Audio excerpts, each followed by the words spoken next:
Ladies and gentlemen, the House will please be in order. Today is Marshall University Day here at the Capitol, and performing for us this morning is the Marshall Fife and Drum Corps, escorted to the well of the chamber by the delegates representing Cabell County.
Separate the state and of compounding the American people into one common mass. When they act in their states, but the measures they adopt do not on that account cease to be measures of the people themselves. Likewise, the government of the Union is emphatically and truly a government of the people. In form and substance, it enhances from them. Its powers are granted by them and are to be exercised directly on them and for their benefit.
Members and guests in the galleries will please remain standing as we are led in prayer this morning by Pastor Greg Scott, guest of Delegate Campbell. Let us bow our heads for prayer.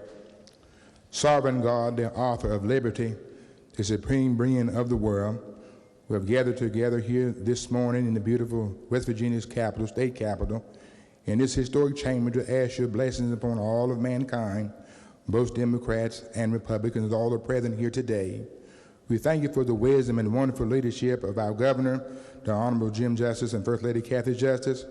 We know that he loves West Virginia and he desires for unity in this legislative session. Let us remember that it's not what we say, but what we say or what we do. But we come to honor you on today. We ask you, Lord, to bless each and everything that is said here this day, this morning. This we ask in your sovereign name. We pray. Amen.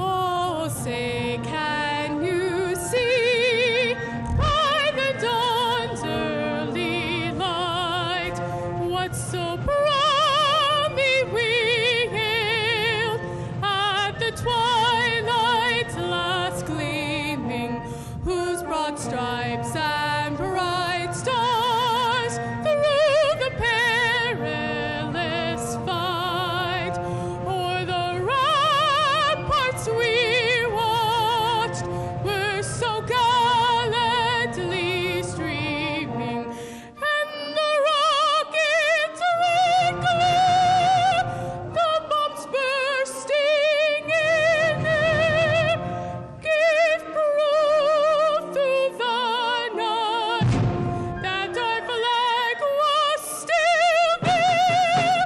Oh, say does that star-spangled banner yet wave o'er the land of the free and the home of the brave?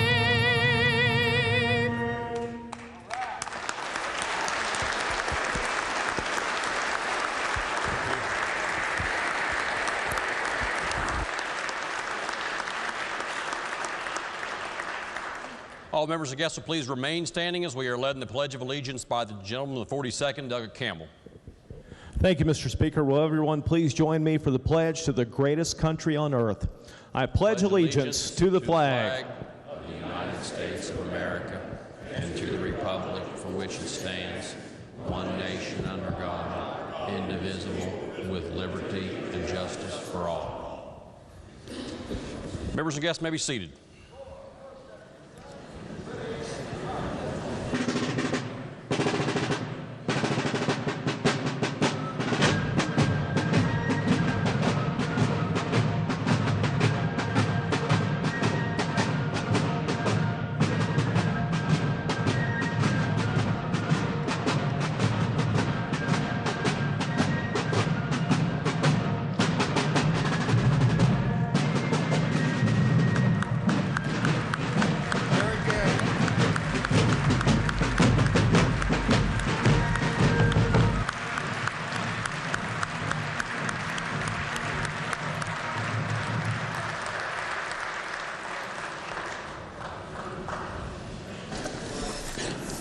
Reading of the Journal. Journal of the House of Delegates, Charleston, Wednesday, January 29th, 2020. Gentleman of the 15th, Douglas Foster. Mr. Speaker, I ask unanimous consent that further reading of the journal be dispensed with and that it be approved as having been read. The gentleman of the 15th asks unanimous consent that further reading of the journal be dispensed with and it be approved as having been read. Are there objections? The chair hears no objections. Further reading of the journal is dispensed with. Introduction of guests. Introduction of guests. The gentleman of the 23rd, Delegate Miller. Thank you, Mr. Speaker. I have two introductions to make. First, located in the South Gallery, we have members of the Boone County Association of Retired School Employees and good friends of mine. We have Gary Bell, Esther Bell, Nancy Bias, and Tom Bias. If they would please stand, be recognized, and the House make them feel welcome.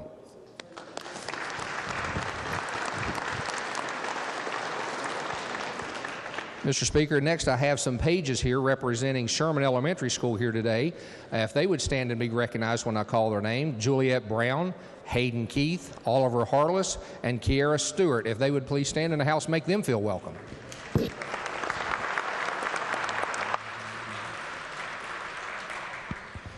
The gentleman of the 28th, Doug Cooper. Thank you, Mr. Speaker. In the North Gallery today, delegation from the 28th District have visiting Mr. Jeffrey Line from Pipestem, and believe it or not, I didn't plan this, but Mr. Marshall Hepner from Hinton. So please make them feel welcome.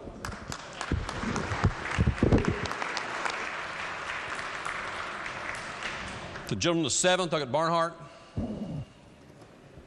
Thank you, Mr. Speaker. Joining us today in the North Gallery, we've got some friends from Pleasants County representing the West Virginia Association of Retired School Employees, Mr. Mark and Charmel Radcliffe. And if they would please stand, and I'd like the House to please make them feel welcome. Thank you.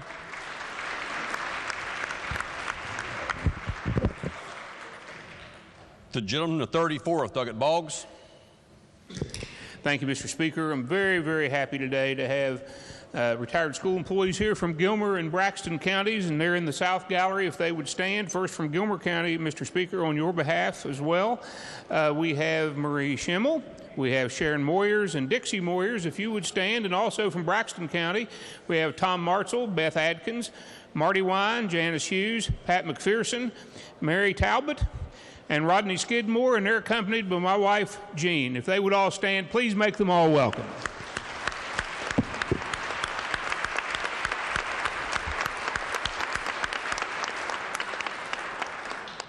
The gentleman to 16th, Doug Linville. Thank you, Mr. Speaker. Joining us in the North Gallery today for Marshall University Day, decked all out in their green, are Cabell County Assessor Irv Johnson and Alan Rohrig with the Cabell County Assessor's Office. Would they please stand, and would the House make them welcome?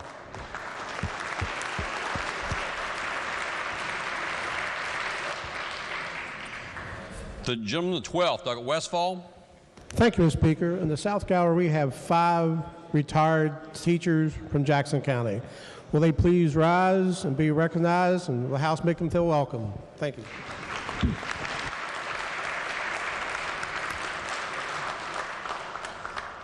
The gentleman to 13th, Doug Cadle.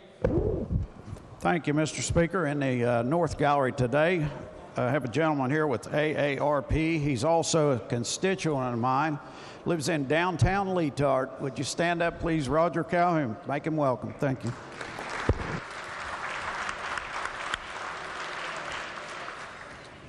The gentleman to the 18th, Doug Worrell. Thank you, Mr. Speaker. I have 4 introductions to make, kind of lengthy. Please indulge with me.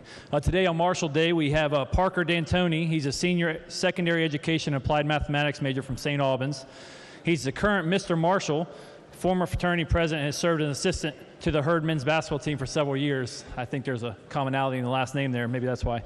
Then we have Emma Ellis. She's also known as Miss Marshall 2019, senior biology major from Fayetteville, West Virginia. She aspires to attend medical school and become a family care physician so she can give back to the mountain state she calls home. James Prentice is the Chief of Staff for the Marshall University Student Government Association. He's a senior business management major from Elkins. He is a former fraternity president and is currently one of the longest-standing members of Student Government Association. He hopes to attend law school following graduation in 2021. And finally, I have Noelle Soares, is a senior criminal justice major from Berkeley County. She has served the past 2 years as SGA's president pro temp for the Student Senate. And after graduation this May, she plans to attend law school with an emphasis in criminal law. Ladies and gentlemen, please give them a round of applause for our aspiring young business and professional leaders of the state.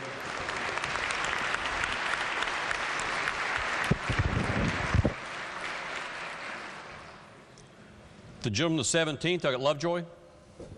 Thank you, Mr. Speaker. It is Marshall University Day, and in the South Gallery, we have a couple special guests. Misty Mara and Jason Shute are from the MU Forensic Science Center. This is a national resource for DNA testing, includes contracts as far away as Alaska and Hawaii, and pertinent to a bill today, tested 2,400 backlog sexual assault kits for the state of West Virginia as part of the Psaki initiative. House, please make them feel welcome.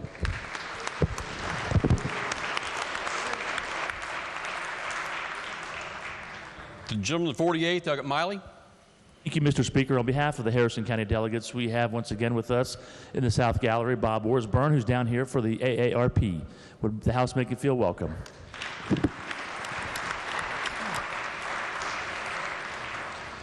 The gentleman to 51st, Doug Williams. Thank you, Mr. Speaker. In the South Gallery, we're joined by somebody who's just about the best mother that a son could ask for, my mother, Janet Nelson Williams. If she would stand in the house, please make her welcome.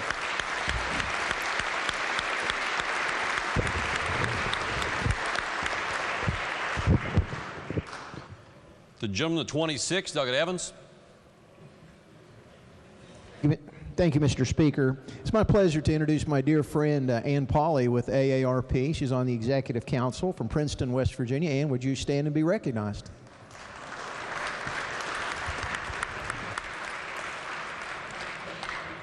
The gentleman, the 36th, Douglas Robinson.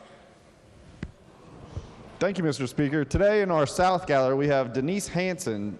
Denise is the coordinator of the West Virginia Drug Epidemic Awareness Walk Across America, which is part of a national organization that has brought this group today to the Capitol to walk during West Virginia Advocacy Day in the hopes of educating the members of the House and Senate with large banners portraying hundreds of pictures of loved ones who have died from the substance use disorder or overdose. Everyone has heard of the statistics of how many who have died, but the parents want to show you just a small number of the faces no longer with us. As a representative, Denise's only child, Greg, is on banner number 5. These families are hurting, but have put on a brave faces to support and encourage all legislative members to vote to pass the many pending bills related to this disease. The banners that we spoke of are today going to be presented in the House Government Organization Room if you'd like to see those. And if the House would rise and give Denise a warm welcome.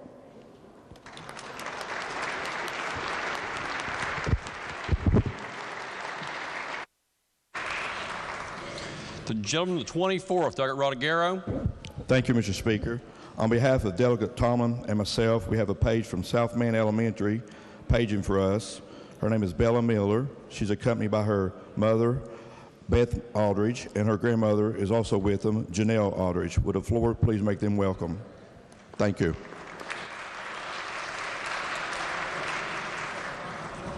The gentleman, the 19th, Douglas Hicks. Thank you, Mr. Speaker. On behalf of Robbie Thompson and myself, I'd like to welcome and announce several pages from Pritchard Elementary in Wayne County. The pages' names are Emma Perry, Alejandro McCormick, J.W.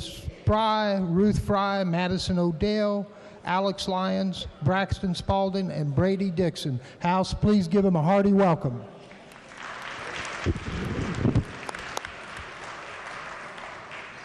The gentleman, the 19th, Douglas Thompson. Thank you, Mr. Speaker. On behalf of myself and Delegate Hicks, we have several other pages from Pritchard Elementary today. If they would please rise. They are Emily Lake, Olivia Elenfield, Hannah Bonar, Marley Wheeler, Savannah Carpenter, and Caden Eakers. Please give them a round of applause. Thank you.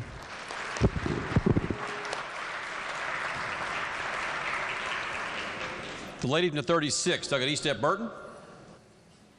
Thank you, Mr. Speaker. One of my good friends was just introduced by the delegate over here, but Hannah Bonar is a page. Will you please stand up? Hannah Bonar, I work with her uncle, and her mother is Kelly Bonar, and she's up in the gallery. So can we please give them a warm welcome?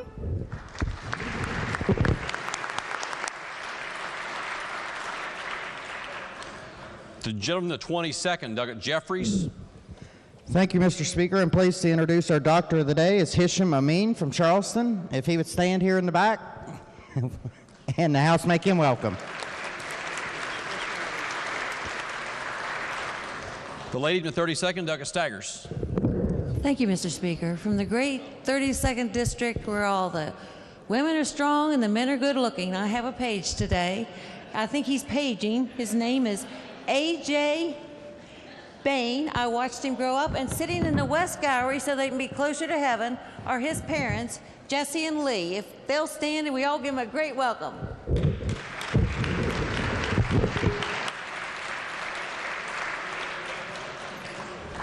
The gentleman, the 16th, Douglas Hornbuckle. Thank you, Mr. Speaker.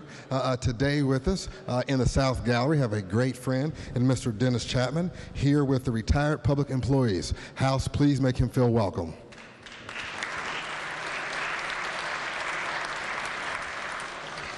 Are there further introductions? Are there further introductions? The gentleman, the 51st, Douglas Piles. Thank you, Mr. Speaker. I'd like to introduce a guest from Morgantown, Dr. Austin Banyan from the WVU School of Medicine. If he would stand and the House make him feel welcome.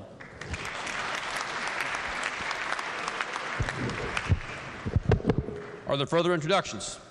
If not, reports to standing committees. Your Committee on Fire Departments and Emergency Medical Services has had under consideration House Bill 4444, establishing medals of valor and medals for bravery for emergency medical services, firefighters, and law enforcement officers. Reports the same back with recommendation that it do pass, that it be referred to Committee on Government Organization. The report will be received and the bill will be referred to the Committee on Government Organization. Your Committee on Fire Departments and Emergency Medical Services has had under consideration House Bill 4178, requiring calls which are recorded to be maintained for a period of 5 years. Reports the same back with amendment with recommendation that it do pass as amended, that it be referred to Committee on Judiciary. The report will be received and the bill will be referred to the Committee on Judiciary. Your Committee on Fire Departments and Emergency Medical Services has had under consideration House Bill 4123, clarifying that 911 telecommunication workers are included in the definition of those individuals who perform emergency services during a disaster.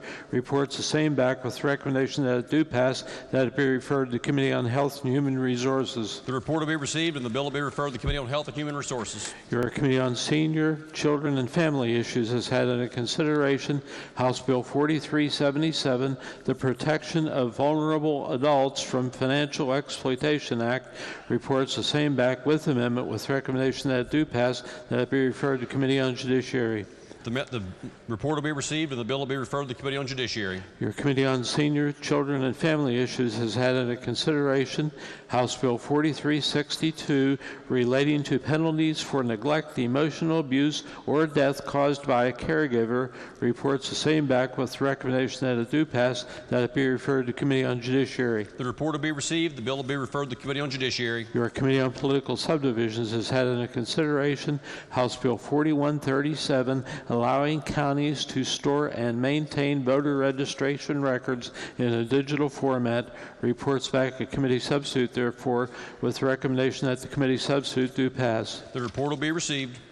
Your Committee on Technology and Infrastructure has had under consideration House Bill 4083, requiring the West Virginia Parkways Authority to accept the use of credit and debit cards for paying tolls, and House Bill 4404, removing the requirement that the Division of Highways read bids aloud. Reports the same back with amendment with recommendation that each do pass as amended, that they be referred to the Committee on Government Organization. The report will be received. The bills will be referred to the Committee on Government Organization. Your Committee on Technology and Infrastructure has had under consideration House Bill 4478, creating a lifetime ban for commercial drivers involved in human trafficking.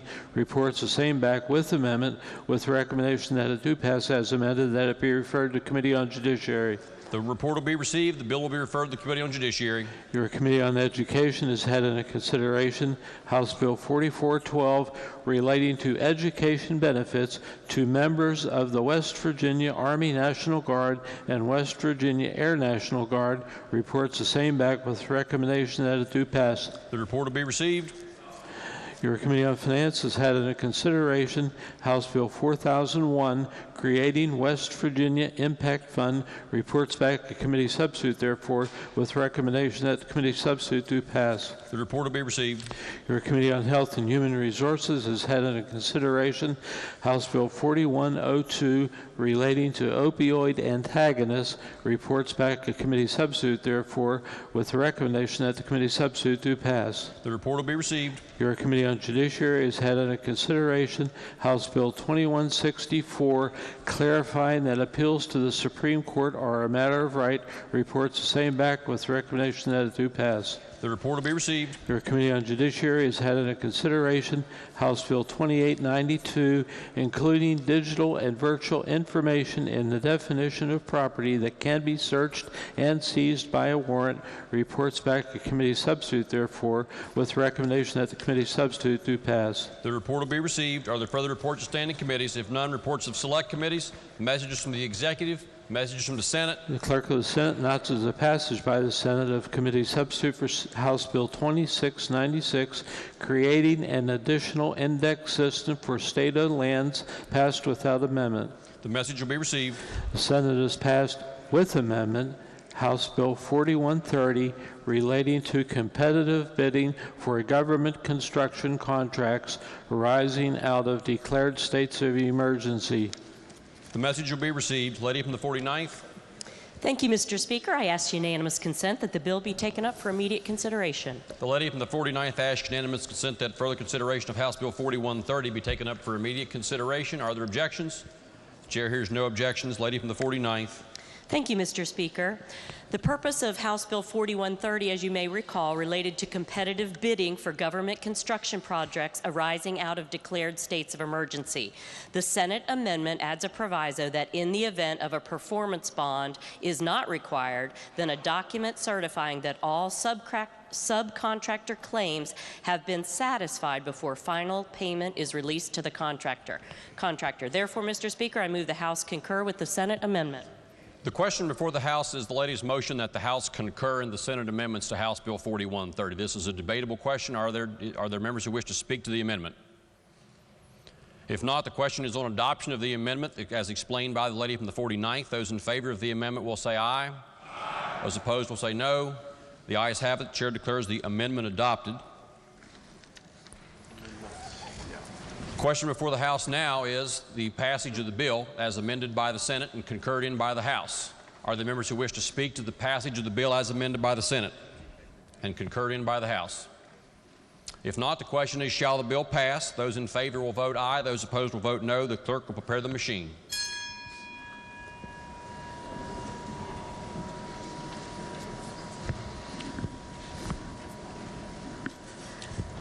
Has every member voted? If so, the clerk will close the machine and ascertain the result. On this question, there are 97 ayes, 0 nays, and 3 members absent not voting. Majority of members elected having voted in the affirmative, the chair declares the bill passed. The clerk will please report the title. House Bill 4130. Are there amendments to the title? If not, the title is read by the clerk will be and remain the title of the bill. Lady from the 49th. Mr.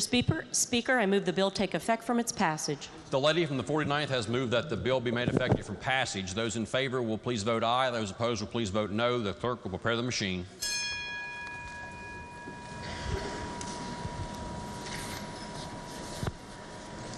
Has every member voted? If so, the clerk will close the machine and ascertain the result. On this question, there are 97 ayes, 0 nays, and 3 members absent not voting. 2/3 of members elected having voted in the affirmative. The chair declares the bill effective from passage. The clerk will please communicate the action of the House to the Senate. Further messages. The Senate has passed Committee Substitute for Senate Bill 209, relating to annexation by minor boundary adjustment.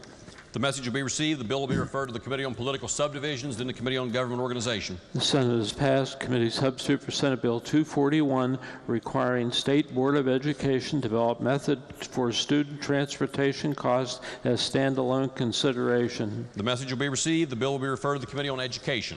Are there further Senate messages? If none, resolutions. House Concurrent Resolution 42, Private First Class David Henry Shiflett Memorial Bridge. Lady in the 49th. Mr. Speaker, I ask unanimous consent that further reading of resolutions introduced be dispensed with and that each resolution be considered as formally introduced and referred to the appropriate committees as indicated on the chamber automation system. The lady from the 49th asks unanimous consent that further reading of resolutions introduced be dispensed with and that each resolution be considered as having been formally introduced and referred to the appropriate committees as shown on the chamber automation system. Are there objections? The chair hears no objections. Petitions, motions. The gentleman from the 23rd, Delegate Miller. Thank you, Mr. Speaker. In accordance with Rule 58 and having voted on the prevailing side on the consideration of House Bill 2433 and the vote thereon, I move to reconsider the action of the House on House Bill 2433 taken yesterday, January 29th. The gentleman did vote on the prevailing side? Yes, sir. The gentleman's motion is that the action of the House on passage of House Bill 2433, vote taken yesterday, be reconsidered. The question before the House is the adoption of the motion for reconsideration of House Bill 2433. Those in favor of the gentleman's motion for reconsideration, a roll call has been demanded. Is the demand sustained? Demand is sustained. The question is, shall the action of the House on passage of House Bill 2433 be reconsidered? Those in favor will vote aye. Those opposed will vote no. The clerk will prepare the machine.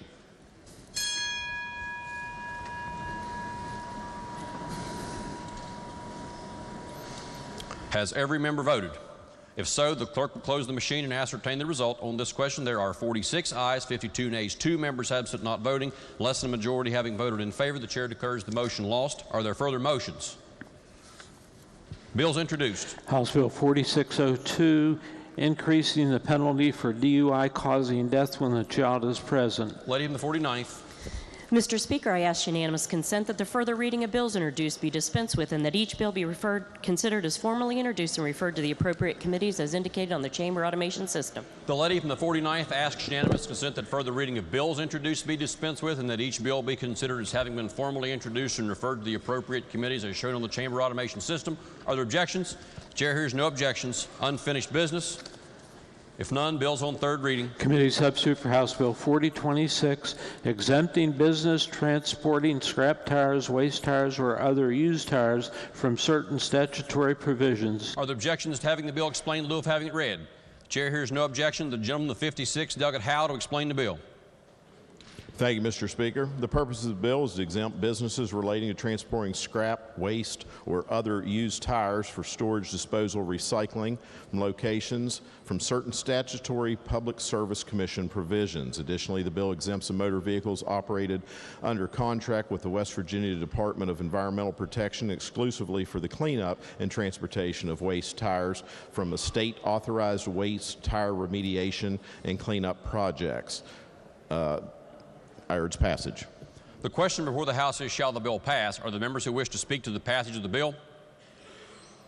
If not, those in favor of passage will vote aye. Those opposed will vote no. The clerk will prepare the machine.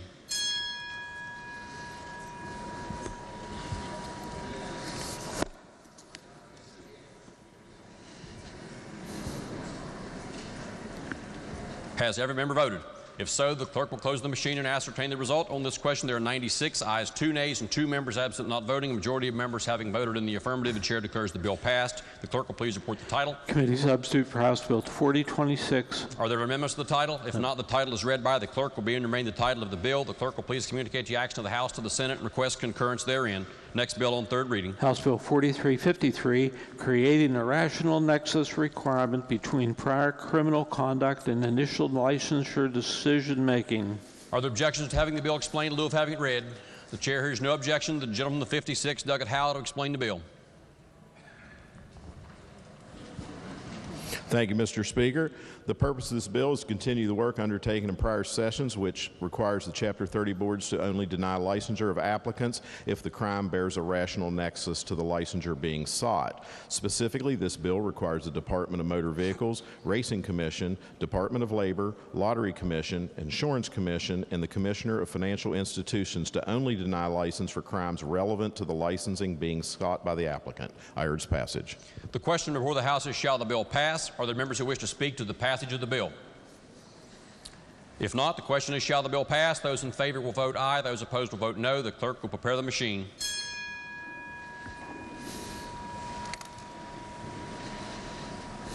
Has every member voted?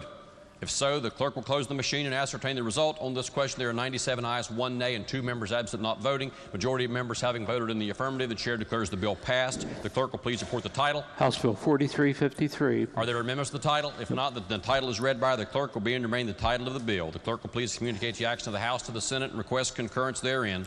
Next bill on third reading. House Bill 4476, providing for the timely and efficient collection, submission, testing, retention, and disposition of forensic evidence in sexual assault cases. Lady in the 49th.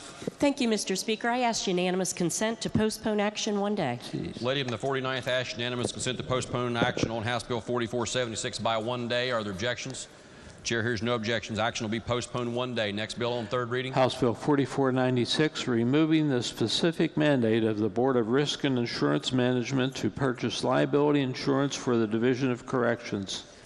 Are there objections to having the bill explained in lieu of having it read? The chair hears no objection. The gentleman, the 35th, Doug Capito, to explain the bill. Thank you very much, Mr. Speaker. Good morning, everybody. This bill comes to us by request from the Department of Military Affairs and Public Safety, and what the bill seeks to do is to try to allow that agency to save a little bit of money via their insurance coverage. Presently, the Department of Corrections has BRIM coverage capped at $1.25 million, and they were inserted in a part of code that was mainly, I think the purpose of that piece of code was to deal with education. What this bill does, technically and literally, is remove the Department of Corrections, or the Division of Corrections and Rehabilitation references in that section of code, so that their BRIM coverage is now capped at $1 million, which is consistent with the rest of the state agencies, which will result in a savings to that agency. Mr. Speaker, I'm available for questions and urge passage of the bill. The question before the House is, shall the bill pass? Are there members who wish to speak to the passage of the bill? If not, then those in favor will vote aye. Those opposed will vote no. The clerk will prepare the machine.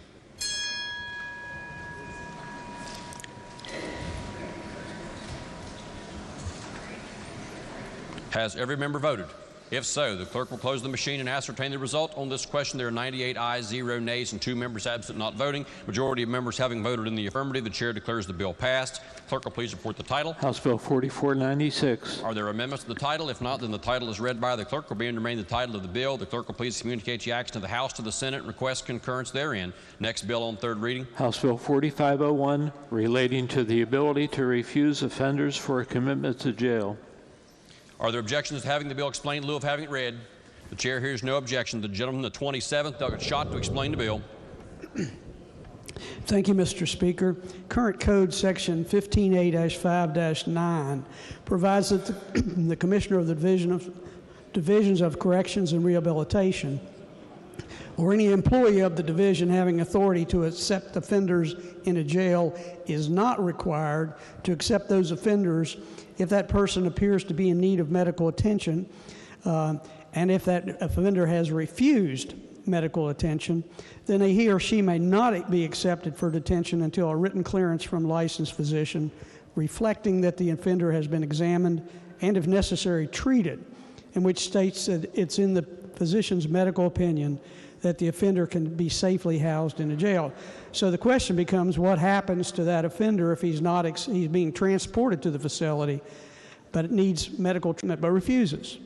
So what this bill does to address that situation, and by the way, apparently that information is becoming more and more known to individuals who are offenders and transported, and they are refusing medical treatment with the thought that they might not be admitted to prison or to a correctional facility as long as they refuse medical treatment. So, excuse me, basically what this bill does, it says that the Division of Corrections and Rehabilitation are not required to accept these people, but they can, and if they do, and the person has refused medical treatment, then the Bureau and the Division and their employees are immune from civil or criminal liability by reason of accepting those individuals in that condition. That's all the bill does. It addresses a unfortunately developing situation that faces DMAPs. They have requested this bill, and Mr. Speaker, I urge its passage. The question before the House is, shall the bill pass? The gentleman, the 28th, Douglas Pack. Thank you, Mr. Speaker. Will the Chairman Judiciary yield for a question? Certainly. Good morning, sir. I see here that a portion of this bill provides for civil or immunity from civil or criminal liability that might arise from the incarceration of those individuals. Yes, that's true. Can you give me an example of a crime that might be committed by a correctional officer by refusing to accept an individual? I think the focus of the bill is that the civil liability and perhaps some criminal liability would attach to the acceptance of that person in a physical condition that's less than medically sound. Doesn't have anything to do with what might happen after that person is incarcerated months or weeks or even days later, but the mere acceptance of that person in that condition without medical care, because that person has refused the medical care, that's the extent of the immunity.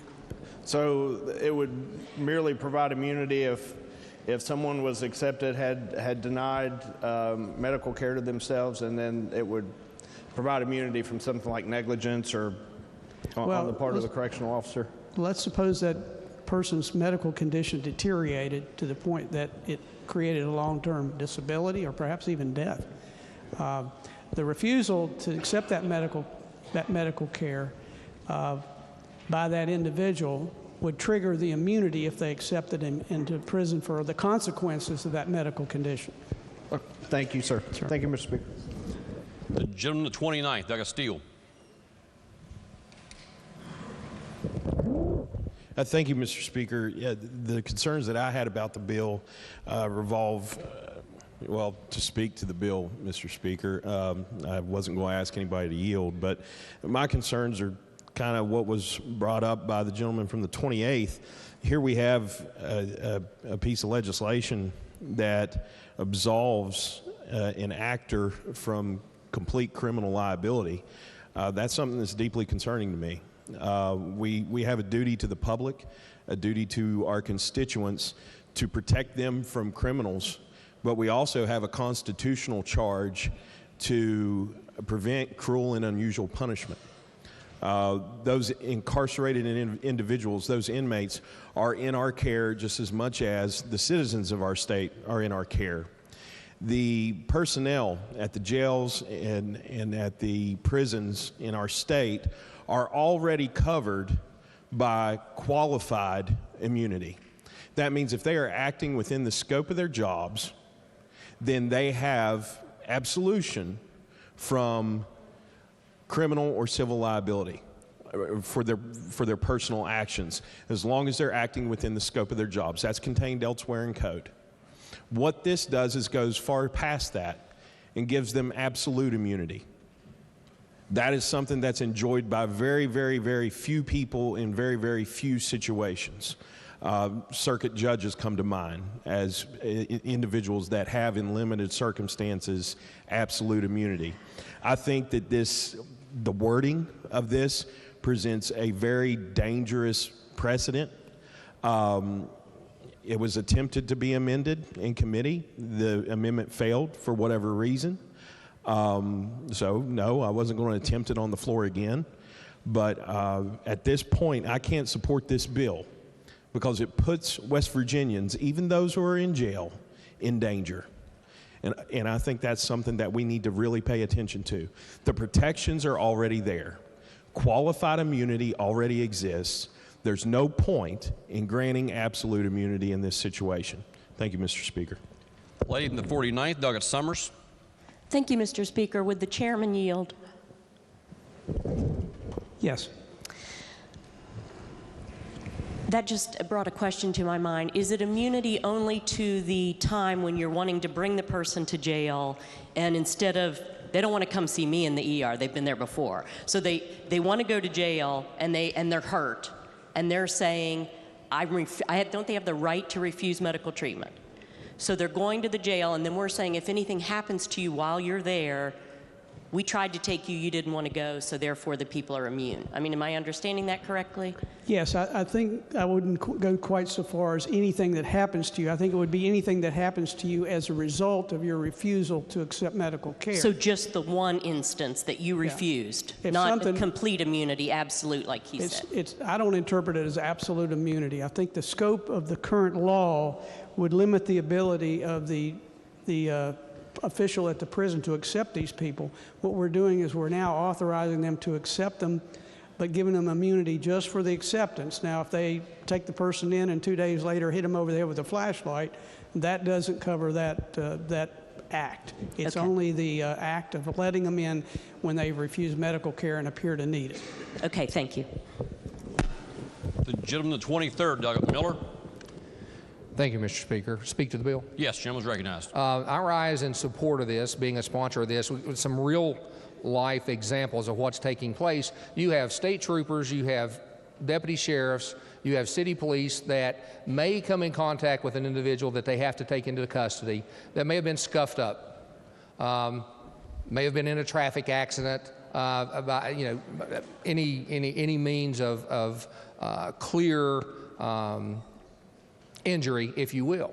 And if they are of the ability to refuse medical treatment and they're still going to show some type of, I'm not talking about serious trauma, but I'll call it trauma, and they are presented to a jail, if they have waived medical treatment knowingly and willingly, the officers are put into a quandary because the jail says they are scuffed up, we're not going to take them until you get medical clearance. They have waived medical clearance, then you have an officer, a trooper, or a deputy standing there with a guy that they're trying to incarcerate. They don't know what to do with them.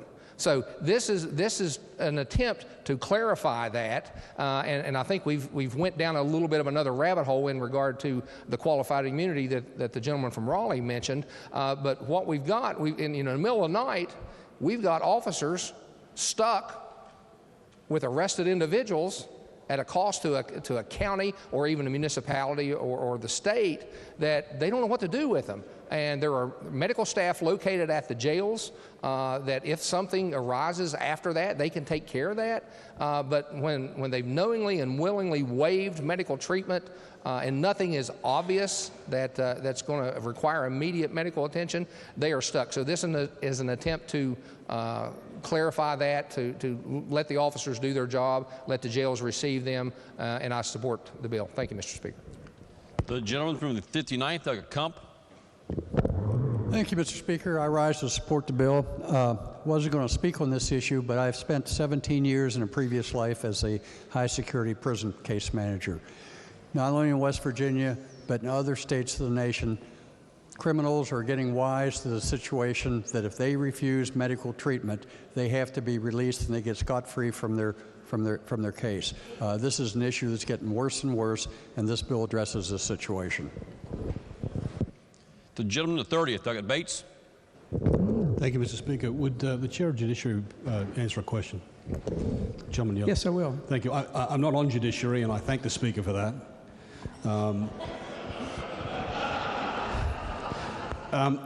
Was there any discussion in committee about other jurisdictions? Like, how do they do it in Ohio or Kentucky or Virginia, or what does this do? How do other states handle it? Does this put us more in line with best practice or what's done in other states, or was there any discussion or conversation about that? To my knowledge, there was no discussion about that. The bill was, there was some debate on the bill, but there was no inquiry or no information provided. I'm just shocked that there wouldn't have been discussion about everything. Maybe we were getting worn out at that point. Certainly understand it was a long day. Okay. Yeah. Thank you, Mr. Chairman. Thank you, Mr. Speaker. The lady with 38th, Graves. Thank you, Mr. Speaker. May I speak to the bill? Yes, lady is recognized. So I had some of the same concerns as my seatmate, my row mate here. So I actually met with people from corrections and asked some what I thought were some good questions about that very subject. My concern was that someone would be admitted, refuse medical treatment, and then maybe they were not someone who is easy to like or easy to care for, and so they would be put in a cell and left there, and that there might be negligence involved. So the questions I asked were all along that line, and the due process that they have to go through when someone refuses medical treatment was quite extensive. There were multiple sets of eyes that had to be on the patient, the person who would have been a patient, who understood the reasons that they were against medical treatment. It was step after step after step after step that people actually had to sign off on to say, yes, we're not going to treat this person. So it's not as though they're just put in a cell and then left to die of negligence. It's an extensive review process. So in my opinion, the immunity that's offered is quite appropriate to the circumstances, and I would urge support of this bill. Do any other members wish to speak to the passage of the bill? If not, does the gentleman wish to close debate on the bill? The question before the House is, shall the bill pass? Those in favor will vote aye. Those opposed will vote no. The clerk will prepare the machine.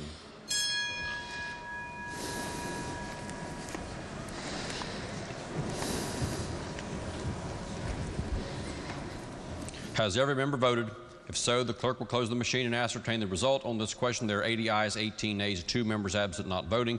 Majority of members having voted in the affirmative, the chair declares the bill passed. The clerk will please report the title. House Bill 4501. Are there amendments to the title? If not, the title is read by the clerk. Will be entered the title of the bill. The clerk will please communicate the action of the House to the Senate. Request concurrence therein. Next bill on third reading. House Bill 4510, prohibiting bodily intrusion by an inmate upon any person at any correctional facility. Is there objection to having the bill explained in lieu of having it read? The chair hears no objection to the gentleman, the 27th delegate Schott, to explain the bill. Thank you, Mr. Speaker. We have a section of our criminal code called crimes by and proceedings against inmates. So in other words, it's restricted to inmate on inmate crime, let's say. What this bill does is add a new definition to what would be included in a section dealing with offenses by inmates against other inmates. And it's a result of a pretty unfortunate and probably distasteful situation that's occurring in primarily our institutions that house female prisoners, that involves a group of prisoners basically subduing a new prisoner and conducting their own body cavity search on that prisoner, that new prisoner, in hopes of discovering drugs that they can use illegally. The problem that creates for the prison system is that does not fit within any of the other defined crimes between prisoners. It really doesn't constitute any of the crimes that are covered by our statutes prohibiting certain sexual misconduct, because most of those are tied to a motive for sexual gratification. And that's not the motive in this type of case. So what this bill basically does is add to the list of acts that are offenses inflicting or conducting bodily intrusion. The word is intrusion, and since bodily intrusion is defined as any act between persons involving penetration, however slight, of the female sex organ or of the anus of any person by any object for any purpose. And that basically adds to the list of inmate on inmate type crimes that can be prosecuted if they occur in a penal institution. Mr. Speaker, that's the thrust of the bill. I urge its adoption. Question before the House is, shall the bill pass? Do any members wish to speak to the passage of the bill? If not, those in favor will vote aye. Those opposed will vote no. The clerk will prepare the machine.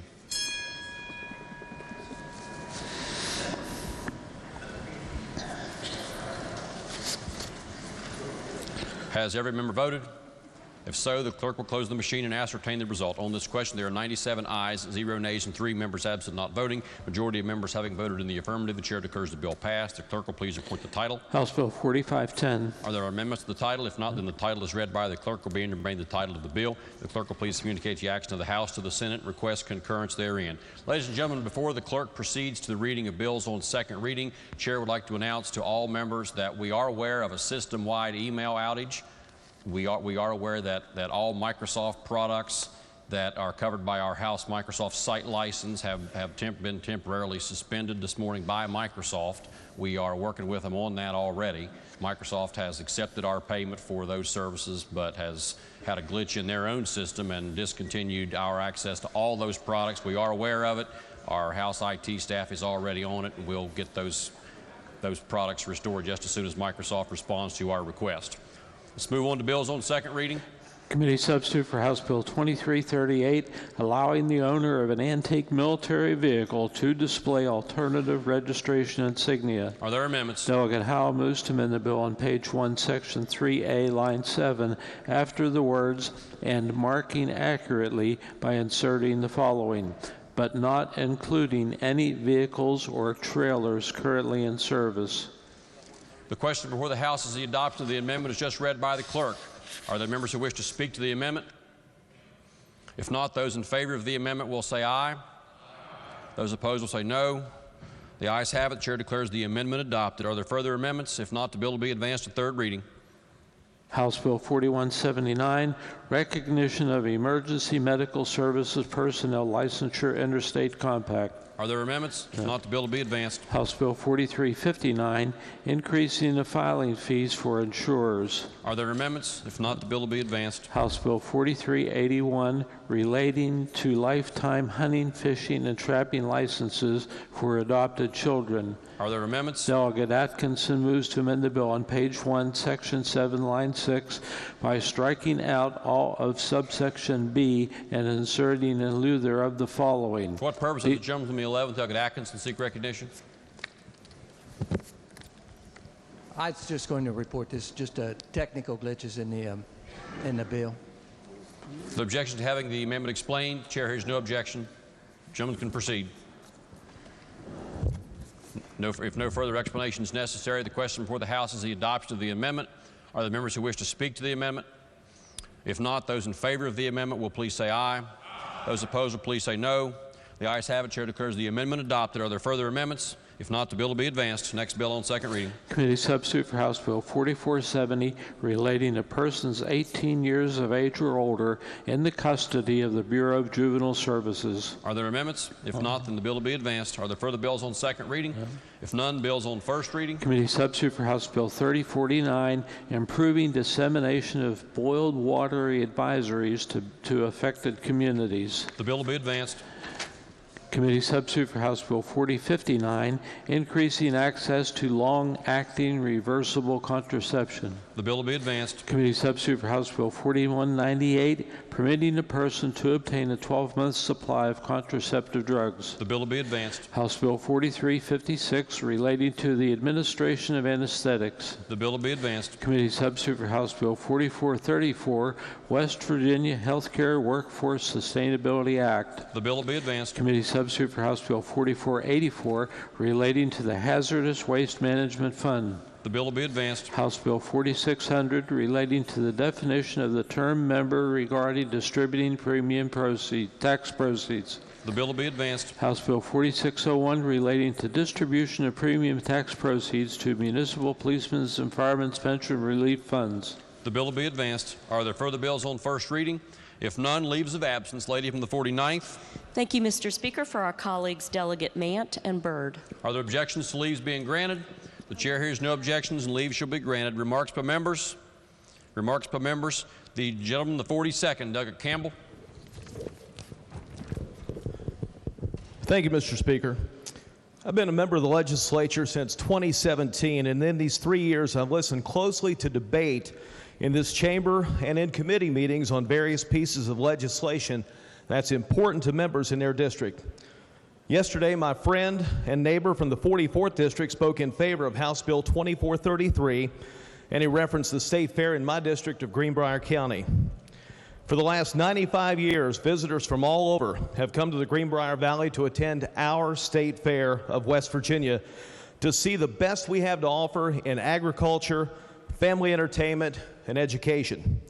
Since the school calendar changes in 2015, the trickle-down effect of that legislation has impacted the state fair to the point where weekday attendance has dropped from over 71,000 in 2014 to over 62,000 in 2015, and now 60,521 this past summer. These numbers don't lie. Not counting vendors, the state fair hires nearly 250 part-time employees for 10 days with a weekly payroll of over $250,000. Greenbrier County doesn't have school during the state fair. The two largest schools in the county are across from the fairgrounds on Davis Stewart Road, and that would cause major traffic and safety issues. Many of our students exhibit livestock and agriculture products through FFA and 4-H, and many of our students and employees of Greenbrier County schools work at the state fair every August. Also, for many years, the Shady Spring High School FFA had a popular roasted corn stand that grossed over $26,000 in 2014, and it was sold 1 year later to an out-of-state company because of the new school calendar. In 2002, Greenbrier County schools were open for the first 3 days of deer season. It cost our county system over $46,000 in substitute costs and lost food service revenue.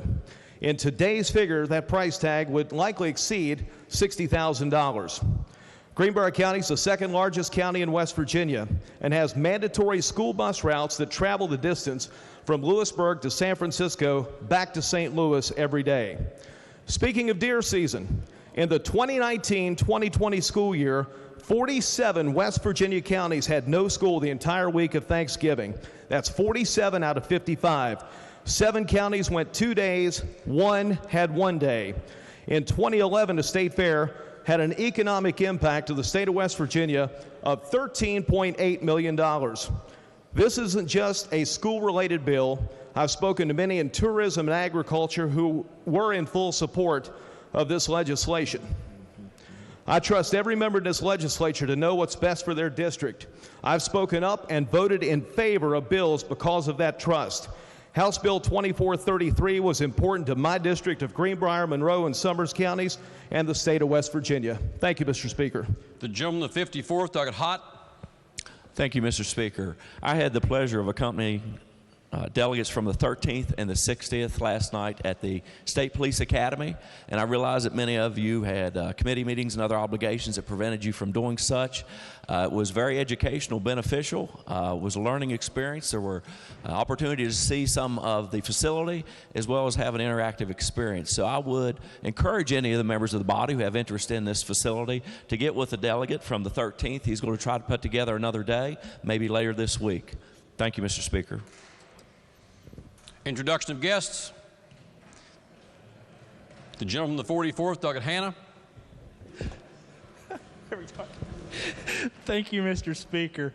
Today in the North Gallery, we have some retired teachers from Upshur County. If they would please stand, and the House would make them feel welcome.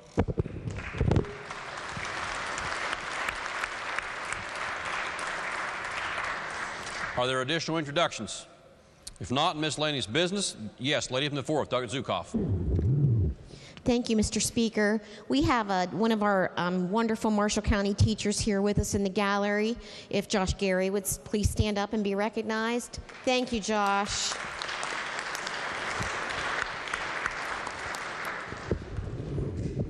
Miscellaneous business.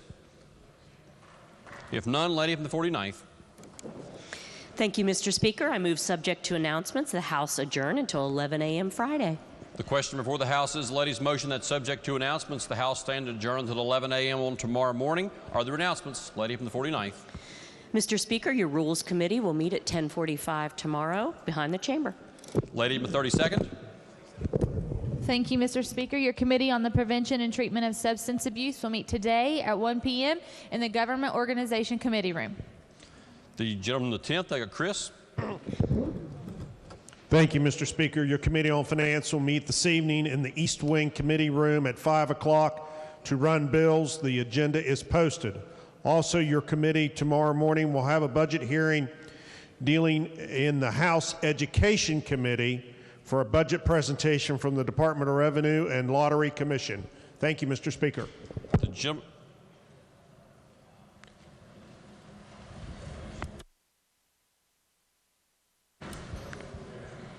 The gentleman, the 10th, I got Chris. Could you repeat that announcement about tomorrow morning? Yes, sir. Tomorrow morning, House Education Committee will be where the Finance Committee will hold their budget hearing for the Department of Revenue and Lottery Commission. In other words, Finance Committee will meet in the Education Committee room. Yes. Okay. Yes. We're still one. Yeah, we still got a couple days left on our PA system. At 9 o'clock. Okay. I think we've got it now. Gentleman, the 27th, Doug Schott. Thank you, Mr. Speaker. The Committee on the Judiciary will meet today at 5 p.m. to continue with our posted agenda. I'm also announcing we will meet at 9 a.m. tomorrow. However, if we finish the posted agenda tonight, we will not have a meeting tomorrow morning or tomorrow afternoon, and we will post an announcement of that effect for those of you who aren't on the committee. So if we complete the posted agenda tonight of today's posted agenda, we will not meet tomorrow at all. We will make that announcement. We will make that post that announcement. Thank you, Mr. Speaker. The gentleman, the 13th, Doug Higginbotham. Thank you, Mr. Speaker. Your Committee on Education will be meeting today at 5 p.m. in the Education Committee room. The agenda is posted, and Republican members will caucus with the chairman at 4:30 in his office. The gentleman, the 45th, Douglas Martin. Thank you, Mr. Speaker. Your Committee on Government Organization will meet tomorrow, January 31st at 9 a.m. in the House Government Organization Committee room, 215 East in the East Wing. The agenda will be posted. Thank you. The gentleman, the 13th, Douglas Cato. Thank you, Mr. Speaker. I'm going to try to set up another tour of the State Police Academy tomorrow afternoon after floor session, if we get out of here in time. Those guys go home about 4 o'clock on Friday, so we'll just have to play it by ear. I'll stick around here if anybody wants to go. Everyone is welcome, staff, members. They're glad to show anyone what they have to do down there. It's a good outfit. Thank you. The gentleman, the 17th, Douglas Rohrbach. Thank you, Mr. Speaker. I rise to let the members know that immediately following floor session today, there will be lunch provided for all members in 215E by the West Virginia Association of Alcohol and Drug Abuse Counselors. And there's also going to be a presentation from representatives from the Betty Ford Foundation, which I think a lot of people may find very interesting. And they're also going to be one of the presenters today in front of the Committee for the Prevention and Treatment of Substance Abuse. But they're presenting for all that are interested for lunch immediately following floor session. Thank you, Mr. Speaker. The gentleman, the 58th, Douglas Coles. Thank you, Mr. Speaker. The Committee on Political Subdivisions will meet today at 1 p.m.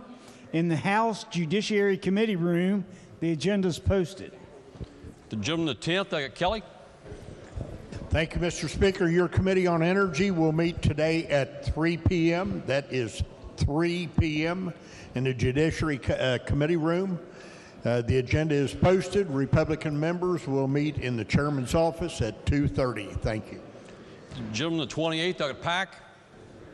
Thank you, Mr. Speaker. I have two announcements. First of all, your Committee on Health and Human Resources will meet today at 3 p.m. in the East Wing Conference Room. The agenda has been posted. Additionally, Mr. Speaker, Republican members of the House will caucus here in the chamber, and we will begin at 12:30. The gentleman, the 50th, Douglas Caputo. Thank you very much, Mr. Speaker. Democrats will caucus immediately upon adjournment in the Lou McManus room. Immediately upon adjournment, room 252. Thank you. Are there further announcements? If not, the question before the House is the motion that the House stand adjourned until 11 a.m. tomorrow. Those in favor will say aye. Any opposed will say no. The ayes have it. Chair declares the motion adopted. The House is adjourned until 11 a.m. tomorrow.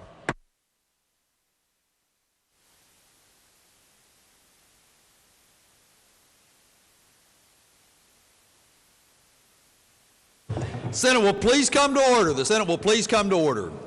All those not having privileges of the floor will please vacate the chamber.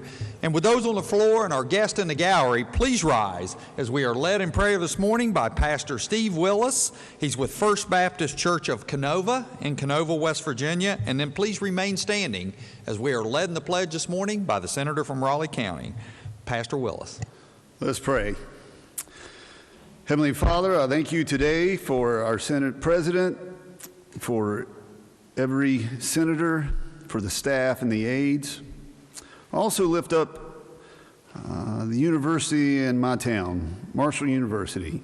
May you bless the instructors there and the administration as we seek to make this state and really the entire tri-state area a better place for all of us to raise our children. God, as I observe this wonderful room, richly adorned with the finest decorations which communicate the power and majesty of this deliberative body, my prayer is that they be willing sometimes to compromise personal preferences for the greater good, but at the same time, may they never, ever compromise their personal ethics, for often the ends won't justify the means. So today, dear Lord, may these men and women rise above their darker selves, and may I do the same. May each of us choose the lofty ideals of altruism. May we have disdain for the perils of politics, only embracing the righteous causes that inspired each one of these senators to run for office in the first place. May they vote their conscience according to your spirit, so that those among our people who need protection from often unjust system can find true justice in a world where there is so very little. We can do better, and we must do better. So I pray to thee, Almighty God, that you put your spirit within the halls of this place, so that courageous men and women can act on the righteous principles you have placed into our souls. And it is only by your grace that we may even ask this of thee, Almighty God, our Lord Jesus. Amen. Amen. Thank you, Pastor Willis. The Senator from Raleigh County. Thank you, Mr. President. Would the guests in the galleries please rise and join us in the recitation to the flag of the United States of America. I pledge allegiance to the flag of the United States of America and to the republic for which it stands, one nation under God, indivisible, with liberty and justice for all. Thank you. You may be seated. The reading of the journal. West Virginia Legislature, Senate Journal, January 29th, 2020. The Senate met at 11:08 a.m. The Senator from Greenbrier County requests unanimous consent that further reading of the journal be dispensed with and that it be approved as having been read. Is there objection? Chair hears none, so ordered. Introduction of guests. On behalf of the Senate, it is my pleasure to welcome our honorary pages for the day. Please stand and be recognized when your name is called. As guest of the Senator from Wyoming, we have Destiny Morgan, Kendra Morgan, and Mackenzie Morgan. As guest of the Senator from Upshur, Caitlin Wendling and Colton Wendling. As guest of the Senior Senator from the 17th, Sophie Johnson. And as guest of the Senator from Greenbrier, Audrey Taylor, C.J. Ball, Zane Anderson, and Nicole Gillerson. If they would they're all standing in the front. If the Senate would make them feel welcome.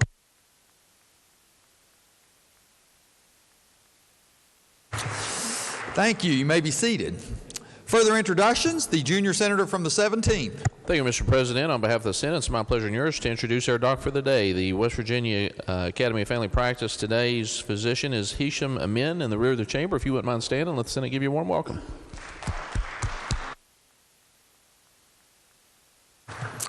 Further introductions. The Senator from Tucker County. Close. Thank you, Mr. President. On behalf of the co-senator from Preston, we have with us today in the North Gallery from the Taylor County Associations of Retired School Employees. We have, if they'd stand, John Taylor, Carolyn Harrison, John Harrison, and Curtis Hildbrandt. So if the members would make him welcome.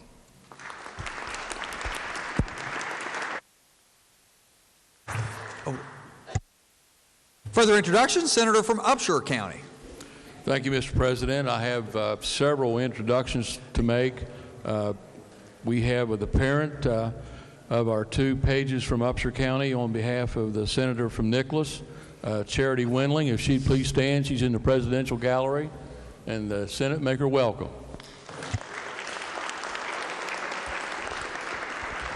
And Senator has another introduction. Yes, sir. And we also have from the District 11, on behalf of the Senator from Nicholas and me, we have the following retired teachers and school service personnel. And if they'd stand and be recognized, Renee Anderson, Barbara Mullins, Glenna Butler, Libby Casto, Mary Ann Dean, Larry Walmsley, and Vernon Bennett. If you'd please make them welcome.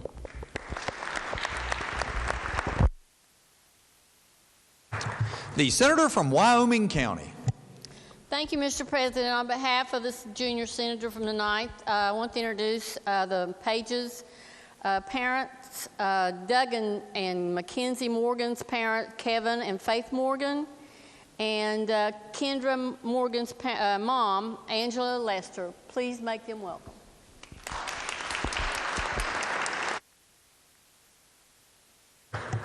Junior Senator from the 17th. Thank you, Mr. President. I have noticed that we have a very special guest here in the rear of the chamber, our former Senator from Nicholas County, former Senator Greg Boso. If you wouldn't mind standing, let the Senate welcome you back.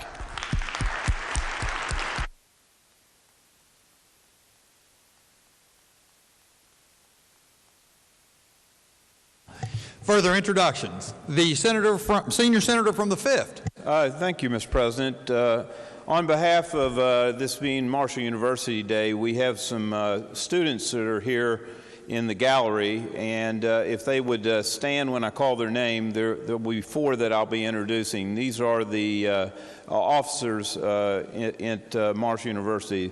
Stephanie Rogner is a senior marketing major with a minor in communication studies from Lewisburg, West Virginia. She is the current student body president and plans to pursue a career in corporate consumer finance after graduation this May.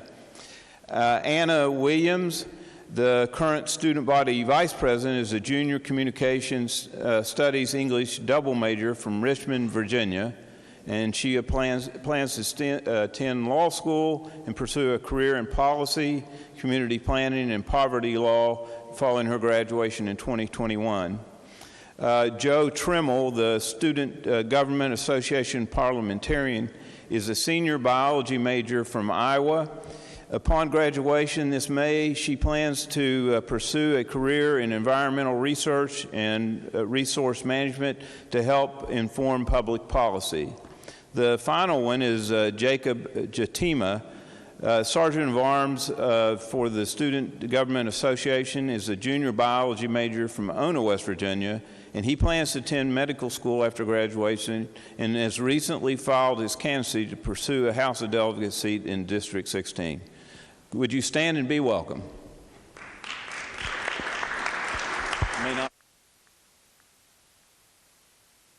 The senior senator from the 17th. Thank you, Mr. President. On behalf of the junior senator from the 17th, we have the mother of our page, Sophia Johnson, Amy Johnson, here. If she could stand and the Senate make her feel welcome.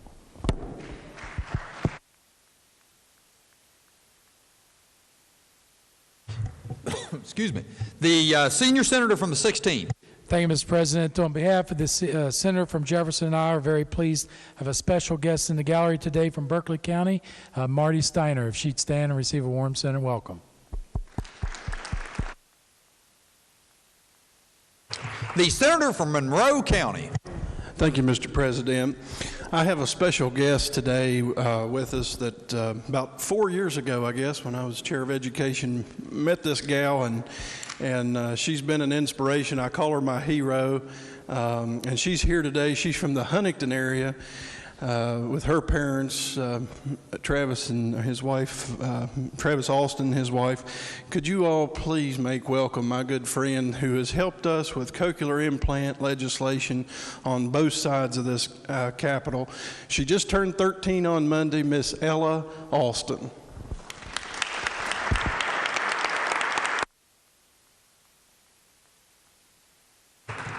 The senator from Greenbrier County.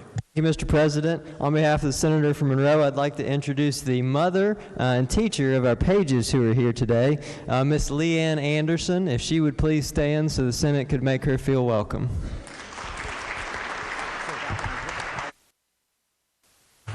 Thank you. Are there further introductions? Further introductions. Communications from the House. The clerk of the House announced that the House amended and passed committee substitute for Senate Bill 323, authorizing Department of Administration promulgate legislative rules. Message be received. Junior senator from the 17th. Thank you, Mr. President. I move the Senate concur in the House amendments to Senate Bill 323. Junior senator from the 17th moves that the Senate concur in the House amendments to Senate Bill 323. Is there discussion? Junior senator from the 17th. Thank you, Mr. President. The purpose of the bill is to authorize the Department of Administration and Public Defender Services to promulgate legislative rules. The House amendment was purely technical in changes. Therefore, Mr. President, I recommend that we concur with the House amendment. Is there further discussion? Further discussion? Not. Question before the Senate is, shall the Senate concur in the House amendments to Senate Bill 323? All those in favor will say aye. Those opposed, no. The ayes appear to have it. The ayes do have it. I declare motion adopted. The question now is, shall the bill pass? All those in favor will vote yea. Those opposed will vote nay. The clerk will prepare the machine.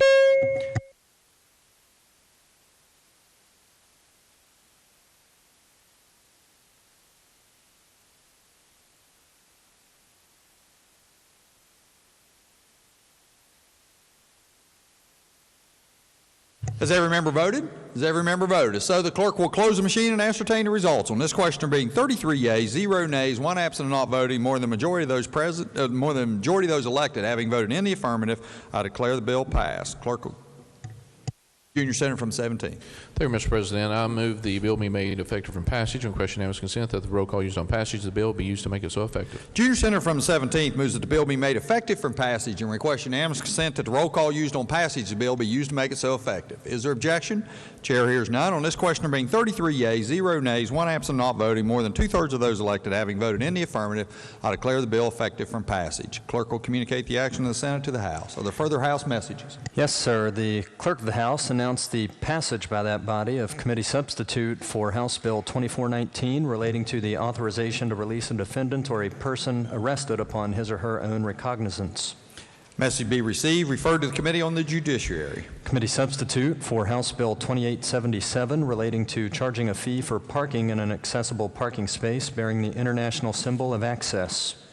Message be received, referred to Committee on Transportation and Infrastructure, and then to the Committee on Finance. House Bill 4030, increasing limit for application for original appointment as a firefighter to 40 years of age for honorably discharged veterans. Message be received and referred to the Committee on the Military. Committee substitute for House Bill 4094, continuing the foster care ombudsman.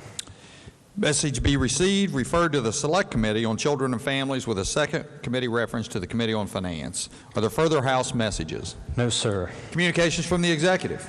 There are none. Reports from standing committees? Your Committee on the Judiciary has had under consideration Senate Bill 240 relating to food service establishments securing covers for grease traps, and reports back a committee substitute for same. Senate Bill 267 relating to criminal possession of rented or leased personal property, and reports back a committee substitute for same. And Senate Bill 308, penalizing individuals who violate financial exploitation protective order, and reports back a committee substitute for same, with the recommendation that the 3 committee substitutes do pass. Respectfully submitted, Charles S. Trump IV, Chair. Report will be received.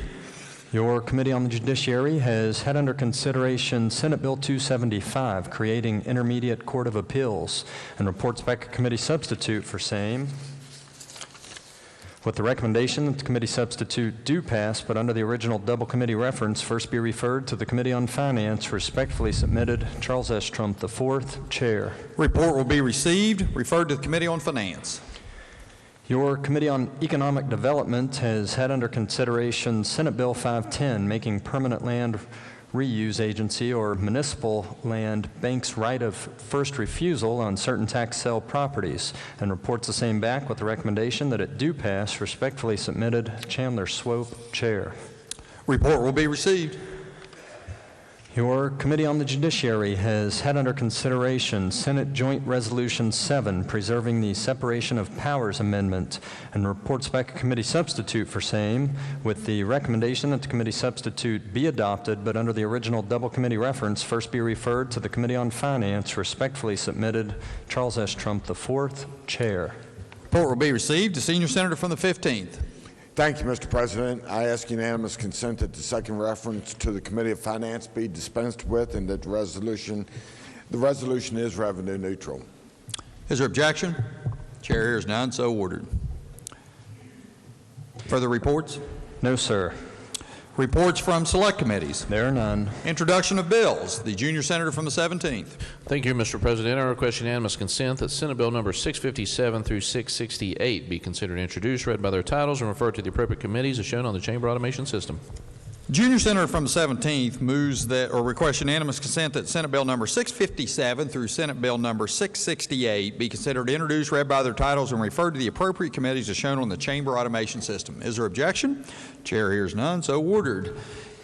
Resolutions. Senate Concurrent Resolution 15 by Senators Smith and Seipolt, naming the Kaylee Grace Wetzel Memorial Bridge. Under the rules of the Senate, the resolution will lie over one day. Senate Resolution 24 by Senator Pitzenbarger, congratulating Lucas and Gabby Newcomer of Noble Farms for winning Conservation Farm of Year Award. Resolution will lie over one day. Senate Resolution 25 by Senator Palumbo and Tacubo, congratulating George Washington High School Patriots boys tennis team for winning the 2019 Class AAA State Tennis Championship.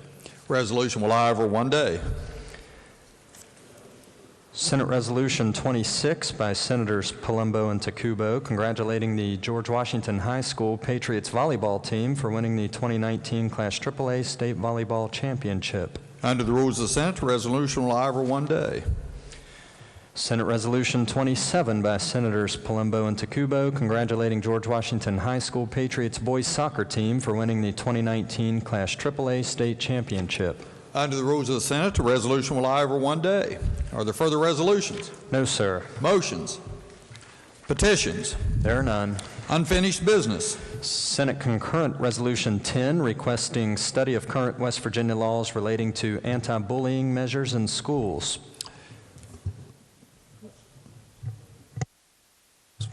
Junior Senator, or the Senator from Jefferson County. Thank you, Mr. President. The purpose of this resolution is to have the legislature do an interim study on our current anti-bullying measures and laws. West Virginia has very specific anti-bullying language in our state code, but different surveys over the last 4 years indicate we continue to have some of the highest reports of bullying and harassment in our schools. The study allows us to look at our schools across the state, talk with county boards and administrators, and hopefully be able to provide us insight into future legislative action we can possibly take to fix this issue. This is a good step to ensure our kids have a safe and supportive school environment. Mr. President, I urge adoption of the resolution. Question for Senate is adoption of resolution. Is there further discussion? The Senator from Raleigh County. Thank you, Mr. President. I certainly endorse this. When you see that the National Education Association is telling us that some 160,000 students miss school every day in America because of bullying and the fear of attending school for some reason or another, there's a problem nationally, but we need to do our very best to take care of our students. We have problems with attendance. We're trying to address those in other ways. This may be something that we have not really addressed in that direction, and so I think the study will be a great thing, and I endorse it. Is there further discussion? Further discussion? Not. The question before the Senate is adoption of the resolution. All those in favor will say aye. Those opposed, no. The ayes appear to have it. The ayes do have it. Declare the resolution adopted. Clerk will communicate the action of the Senate to the House. Further resolutions. Senate Concurrent Resolution 14, urging Congress to declare equal rights amendment to U.S. Constitution. Resolution will be referred to the Committee on the Judiciary. Senate Resolution 22, designating January 30th, 2020 as Marshall University Day. The Senior Senator from the 5th. Request unanimous consent the resolution be taken up for immediate consideration. Committee reference be dispensed with and the resolution be placed upon its adoption. Senior Senator from the 5th requests unanimous consent that the resolution be taken up for immediate consideration, committee reference be dispensed with, and that the resolution be placed upon its adoption. Is there objection? Chair hears none. Clerk will please read the resolution. Senate Resolution 22, designating January 30th, 2020 as Marshall University Day. Question before the Senate is adoption of the resolution. Is there discussion? The Senior Senator from the 5th. Thank you, Mr. President. I know that some of you all have worn green here today, but I will have to confess that the ones that haven't worn green, the senator from Wayne has outdone everybody. So he absolutely, whatever green, you can borrow green from him. Let me talk about some of the accomplishments of Marshall University. First, let's talk about the Research 2 University. That's a big accomplishment that happened in 2019 that Marshall has been very much recognized. They're only the second university in the state of West Virginia, but it puts them in the top 6% of universities in the country. That designation comes with a lot of ability to get grants and things from the federal government. Also want to talk about, in U.S. News and World Report that Marshall was ranked and listed in the top tier of the nation's universities for the first time. They also opened 3 new facilities this year.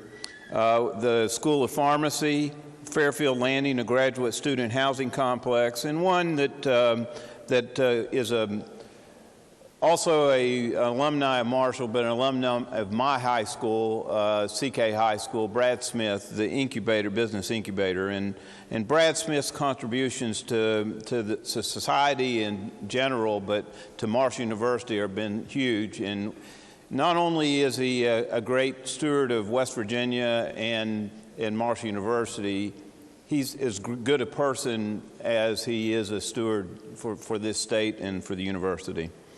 It is nearly $400 million impact and 3,200 jobs contributed annually to West Virginia economy by Marshall University.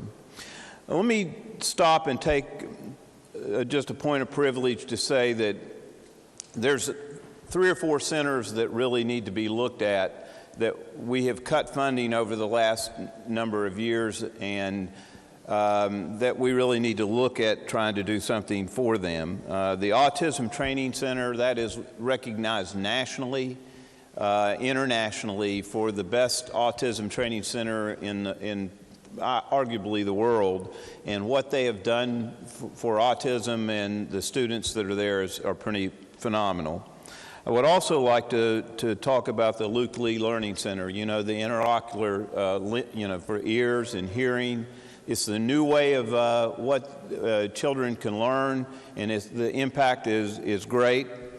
And then I would like to talk about the Brownfield Assistance Center. If you look at, and just the transformation in Huntington right now with ACF, with Flint Pigments and all this, these are all former sites that have problems from an environmental standpoint. Throughout the whole state, you can go from Chester all the way down into Welch. This is an impact, and the centers at WU and Marshall need assistance and need extra funding, because we started them out with $400,000. It's now down to around $200,000 that they get per year. And the final one I want to talk to you about is forensic science. This forensic science center is recognized as the top one for the last 10 years for their master's graduates. They're going throughout internationally, and since they have become a forensic science lab and a center that can actually do business in other states, they've done business in all states but North Dakota, and they right now have contracts with approximately 10 states. This is where we're taking the expertise of West Virginians and a university within the system of West Virginia and actually being able to use it as an economic development tool. The Forensic Science Center started out with $450,000 to help them get up to match federal grants. That's gone down to in the $200,000 range. We really need to be supporting that, because you look at what that's done for just DNA in West Virginia and with the state police. So obviously I'm a proud graduate of Marshall University, and I appreciate the opportunity that we get to recognize them when they're here today. Thank you, Mr. President. Is there further discussion? The senior senator, or the senator from Jefferson County. Thank you, Mr. President. I will be very brief, but it just came to my attention just a few days ago. We've been working a lot on education reform, and one of the many things that, we haven't gotten to, but which I really want to have a discussion on, is our teacher prep program. And I got an analysis by the National Council on Teacher Quality that says that West Virginia is actually doing really well when it comes to teacher prep in reading, which is a great thing. We should definitely highlight the things we're doing well. But what caught my attention, West Virginia's programs have remained relatively unchanged since 2016, but Marshall University received special commendation in the report because they are one of 15 exemplary teacher preparation programs receiving an A+ designation. So I wanted to acknowledge the great work that they're doing. Thank you, Mr. President. Is there further discussion? The senior senator from the 6th. Thank you, Mr. President. I want to thank the other senator from Wayne for recognizing my jacket today, but I want to stand up to thank Marshall University. There's no doubt in my mind I would not be here today serving on the legislature if it wasn't for Marshall. All my public speaking classes and group projects where I get together and have to wear a suit and tie to present before the classes. That's all helped me to be able to serve in this position, and all the late nights writing papers and trying to pulling out my thesaurus and trying to get a good word in my papers that I were writing. It helps me today, kind of relate to everyone what I'm trying to say. But I just want to thank Marshall, and I support this resolution. Is there further discussion? Further discussion? The senator from Boone County. Thank you, Mr. President. I also rise in support of this resolution, and I'm going to kind of slant my remarks toward the medicine end of the institution. I was a member of the second graduating class back in 1982, and I have seen many people before, well, not that many people before, but many people after that have gone on and done great things in the healthcare arena. First of all, it was to try to get a primary care workforce in West Virginia. Check. It's having an impact. But also, there are people that have gone all over the world with Marshall School of Medicine ties that have excelled. And the School of Medicine now is heavily involved in the substance use disorder, working with the Cabell Huntington Health Department and being extremely visionary in how we deal with not only the substance use disorder, addiction, recovery, but also in the adverse childhood experiences that has basically impacted our children in southern West Virginia. I would be remiss if I didn't talk just briefly about one of the great mentors and professors at Marshall, and that's Dr. John Walden, who unfortunately passed away just recently. He was a Renaissance man who not only had a huge impact in his little community in Lincoln County, but with the School of Medicine, family practice, and then he was an international medicine expert. So he cast a very large shadow, and again, my condolences to everyone, his family, but also the entire Marshall medical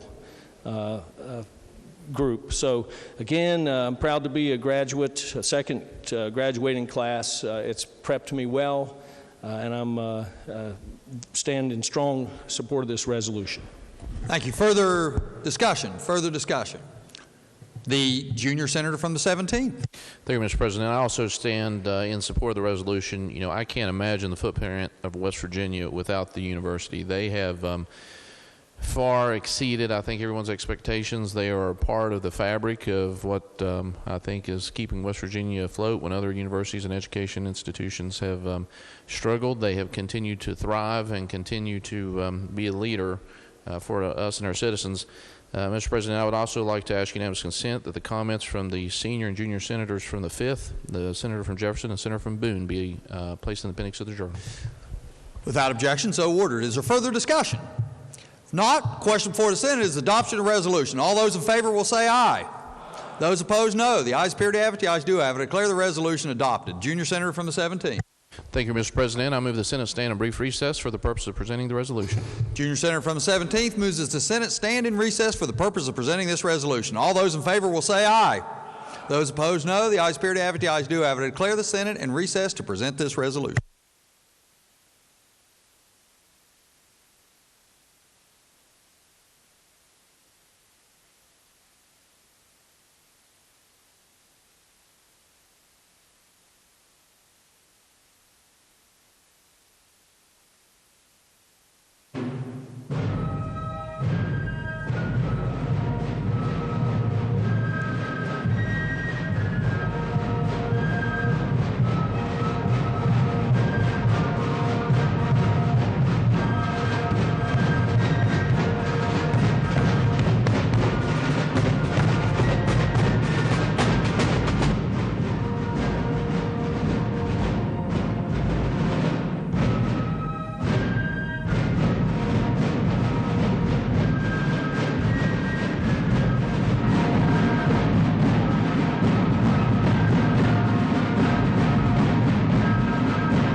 Senate will please come to order. The Senate will please come to order. Are there further items under unfinished business? Yes, sir. Senate Resolution 23, congratulating the University of Charleston men's soccer team. The senior senator from the 17th. Thank you, Mr. President. I ask unanimous consent the resolution be taken up for immediate consideration, committee reference be dispensed with, and the resolution be placed upon its adoption. Is there objection? Chair hears none. Clerk will please read the resolution. Senate Resolution 23, congratulating the University of Charleston men's soccer team for winning the 2019 NCAA Division II men's soccer national championship. Question before the Senate is adoption of the resolution. Is there discussion? The senior senator from the 17th. Thank you, Mr. President. On behalf of the junior senator from the 17th, I'm privileged to have with us today the 2019 Division II National Championship men's soccer team from the University of Charleston. We've got President of the University of Charleston, Marty Roth, here, and head coach Daniel Smee. This team really accomplished an incredible achievement this season, outscoring their competition in the national championship tournament by a combination of 16-1. Gave up one goal over the course of 5 games in winning that championship. It was their second national championship in the last 3 years, which is really a phenomenal accomplishment. During the course of that season and that tournament, their goalkeeper, Alvaro Unanua Dean, was recognized as having the best percentage of saves in the country, as well as the best goals against average. They're also awarded the National Staff of the Year for the whole entire country. They had 4 players on the all-tournament team, including the most outstanding defensive player, Christopher Allen, and the most outstanding offensive player, Freddie Tracy. It's been a wonderful run for the University of Charleston's men's soccer program over the last 3 years to win 2 national championships, and it's a privilege and honor to have them here, and I urge adoption of the resolution. Is there further discussion? Further discussion? Not, the question before the Senate is adoption of the resolution. All those in favor will say aye. Those opposed, no. The ayes appear to have it. The ayes do have it. Declare the resolution adopted. The junior senator from the 17th. Thank you, Mr. President. I move the Senate stand in brief recess for the purpose of presenting the resolution. Junior senator from the 17th moves that the Senate stand in brief recess for the purpose of presenting this resolution. All those in favor will say aye. Those opposed, no. The ayes appear to have it. The ayes do have it. I declare the Senate in brief recess to present this resolution.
Senate will please come to order. The Senate will please come to order.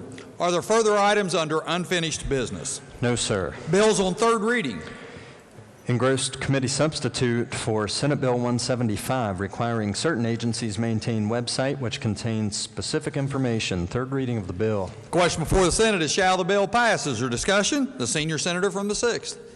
Thank you, Mr. President. The committee substitute for Senate Bill 175 requires state agencies to maintain websites that include certain information but allows them to withhold contact information necessary to protect the safety of staff members and the integrity of law enforcement operations. The bill requires that county commission and municipality websites contain specific information. Websites are to be updated within 30 days of a change. The changes must also be reported to the Office of Technology, which will post them to the wv.gov website. A similar bill was vetoed last year because it did not contain an exception allowing state agencies to withhold contact information for certain staff members. That exception has been incorporated into this bill. I'll entertain questions, otherwise I urge passage. Is there further discussion?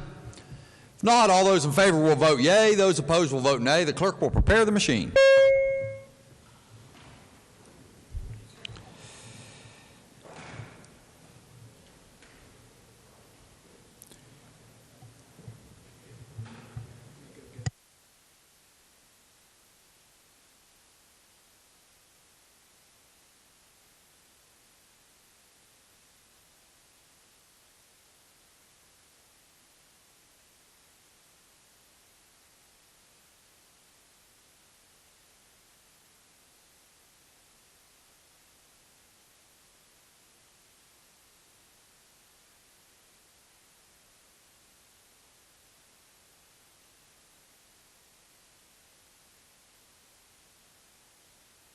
Has every member voted? Has every member voted? If so, the clerk will close the machine and ascertain the results. On this question being 33 yeas, 0 nays, 1 absent and not voting, more than the majority of those present and voting having voted in the affirmative, I declare the bill passed. Clerk will communicate the action of the Senate to the House.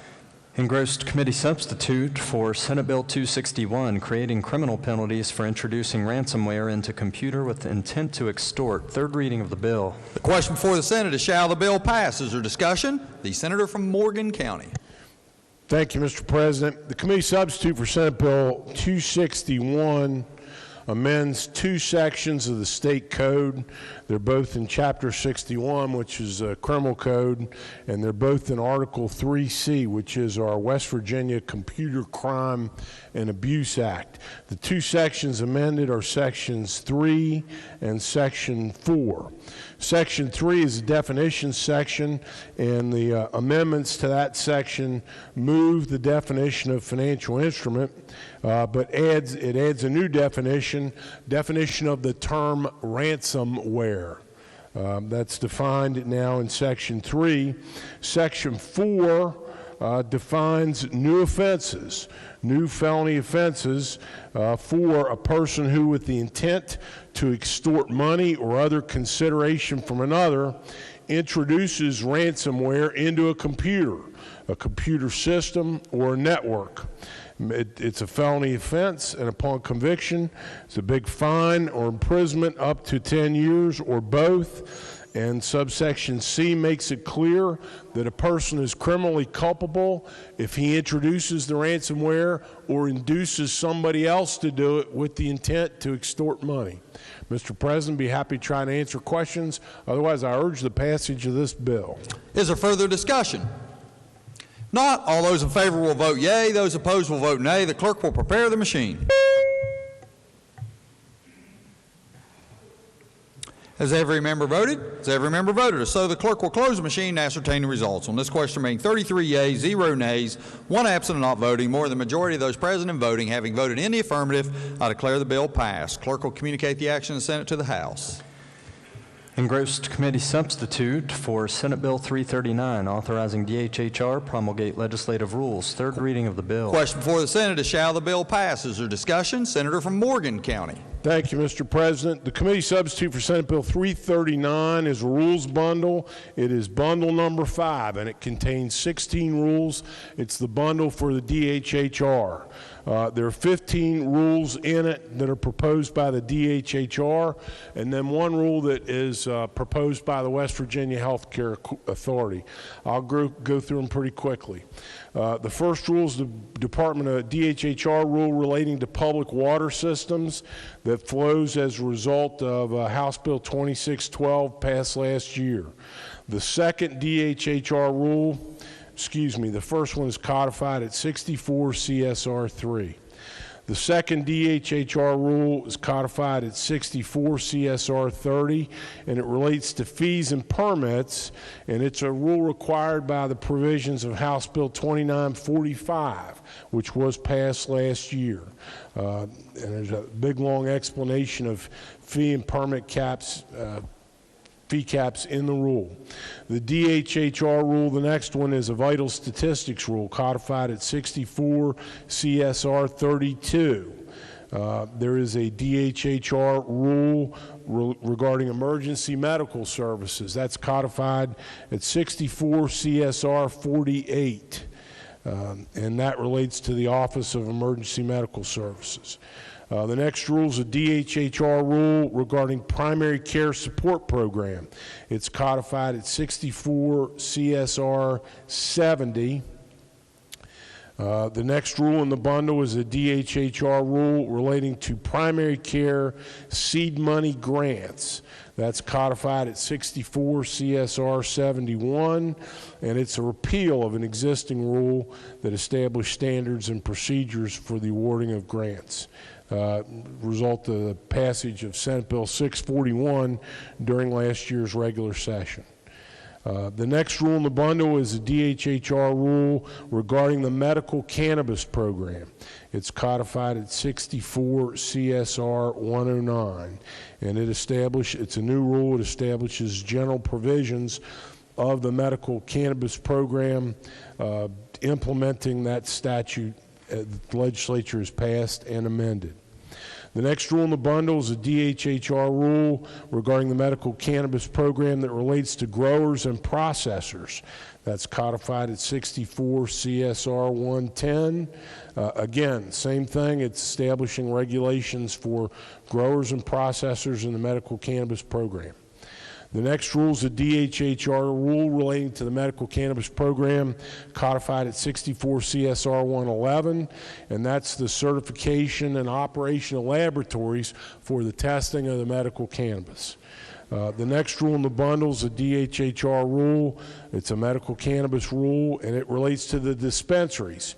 It's codified at 64 CSR 112, and again, as the short title would indicate, rules regarding the opening and operation of cannabis dispensaries. The next rule is a DHHR rule related to the medical cannabis program, and it's a safe harbor letter rule. It's codified at 64 CSR 113, and it delineates the requirements for obtaining a safe harbor letter from a terminally ill cancer patient to use medical cannabis that's purchased in another state that has entered into a reciprocal or compact agreement with the state of West Virginia. The next rule is a DHHR rule relating to the collection and exchange of data related to overdoses. That's codified at 69 CSR 14, and it is to facilitate the overdose data exchange among state agencies, ODCP, the DHHR, the bureaus of the DHHR, DMAPS, DOA. The next rule is a DHHR rule relating to the minimum licensing requirements for residential child care. It's codified at 78 CSR 3. It has new definitions of terms that are set forth in the rule.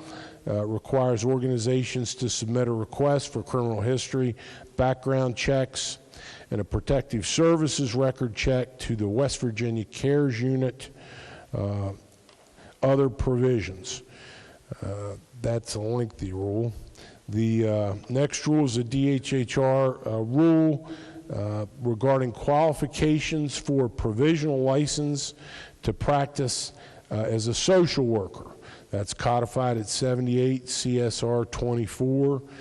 It clarifies who may participate in the DHHR social work license training program. The next rule is a DHHR rule regarding the pilot program for drug screening of applicants for cash assistance. That's legislation that was passed by this legislature in 2016. That rule is codified at 78 CSR 26. The final rule in the bundle is the Healthcare Authority rule, and it relates to critical access hospitals. It's codified at 65 CSR 9. It is a new rule required by Senate Bill 593, and it establishes standards and procedures to provide for the designation of critical access hospital as a community outpatient medical center. Mr. President, I'd be happy to try to answer any questions about the rules in this bundle. Otherwise, I urge passage of the bill, which will put the bundle into effect when passed by the House. Is there further discussion? Not. All those in favor will vote yea. Those opposed will vote nay. The clerk will prepare the machine.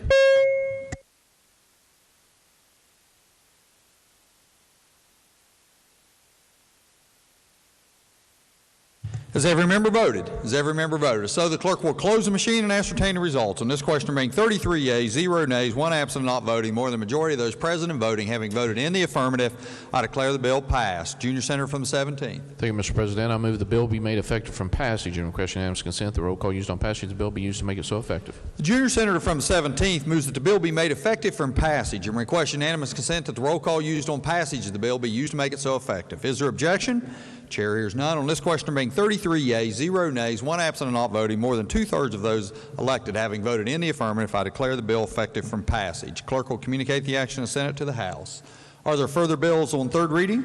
No, sir. Bills on second reading? Committee substitute for Senate Bill 449, authorizing Department of Commerce promulgate legislative rules. Second reading of the bill. Are there amendments to the bill? No, sir. Not, the bill will be engrossed and advanced to third reading. Senate Bill 508, removing mandate Board of Risk and Insurance Management purchase liability insurance for Division of Corrections. Junior Senator from the 17th. Thank you, Mr. President. I request unanimous consent that the bill be referred to the Committee on Rules. Is there objection? Chair hears none. So ordered. Committee substitute for Senate Bill 550, permitting leashed dogs track mortally wounded deer or bear. Second reading of the bill. Are there amendments to the bill? No, sir. Not, the bill will be engrossed and advanced to third reading. Senate Bill 642, correcting incorrect code citation in West Virginia Consumer Credit and Protection Act. Second reading of the bill. Are there amendments to the bill? No, sir. Not, the bill will be engrossed and advanced to third reading. Engrossed House Bill 4103, relating to Office of Drug Control Policy. Second reading of the bill. Are there amendments to the bill? Yes, sir. The Committee on Health and Human Resources moved to amend the bill by striking out everything after the enactment Senator clause. from Marshall County. Thank you, Mr. President. House Bill 4103 relating Senator to from Marshall County asks unanimous consent to explain the amendment in lieu of having it read. Is there objection? Chair hears none. Senator may proceed. Thank you, Mr. President. House Bill 4103 relating to the Office of Drug Control Policy. The purpose of this bill is to continue the Office of Drug Control Policy, the ODCP, within the Department of Health and Human Resources, DHHR. The bill places the ODCP under the direction and supervision of the DHHR Secretary with assistance, rather than under the supervision provided by the State Health Officer. The amendments were technical in nature and corrected code citation to bring the new citation standard and also added language that had been omitted from existing code. These changes took place on page 3, lines 54 to 55, and line 70. On lines 54 to 55, the words Section 3 and Article were removed and replaced with 16-5T-3 of this code. On line 70, the omitted words, but is not limited to, were inserted after the word include. Mr. President, I urge adoption. Is there further discussion? Further discussion? Not. The question before the Senate is adoption of the committee amendment as explained by the Senator from Marshall County. All those in favor will say aye. Those opposed, no. The ayes appear to have it. The ayes do have it. I declare the committee amendment adopted. Are there further amendments to the bill? No, sir. Not, the bill will be advanced. Are there further bills on second reading? No, sir. Bills on first reading. Junior Senator from the 17th. Thank you, Mr. President. I request unanimous consent that all bills on first reading be considered read a first time and advanced to second reading. Is there objection? Chair hears none, so ordered. Introduction of guest. Remarks by members of the Senate. The Senator from Cabell County. Thank you, Mr. President. We started our day with the prayer today, which I think for some of us is the best part of the session. And I broke with protocol and I wrote down a few notes from that prayer. I wrote down some notes from the prayer, which I shouldn't have done. So Pastor Willis said this. He asked us, Mr. President, he said, let's pray that we sacrifice our personal preferences for the greater good. That's a beautiful prayer. Now, I heard you this morning on Hoppy Kercheval, Mr. President, and I made notes then too, okay? Here's what, and this is about the Intermediate Court of Appeals, which I pray, I ask you to sacrifice your personal preferences on, and let's vote for the greater good, and let's abandon the effort for the Intermediate Court of Appeals because it's not necessary. Now, when you spoke on Hoppy Kercheval, you were articulate, you were clever, but you were not persuasive. All due respect. When I was reelected last year, I guess, a year and a half ago, I got 60% of the vote. And in a state that's 13 plus R to D, I was humbled by that. Now, my senior senator will do better than that here when he runs this year. But I got a lot of Republicans that support me and contribute to my campaign. And I'm hearing from them right now. They're saying to me, Wolfel, why are the Republicans adding to a bloated bureaucracy, Intermediate Court of Appeals, adding a layer of government, wasting away $8 to $10 million a year? Why are the Republicans doing that?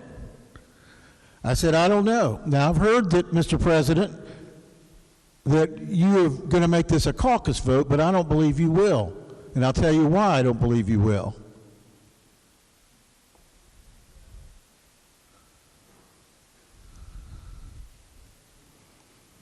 Thank you. Thank you.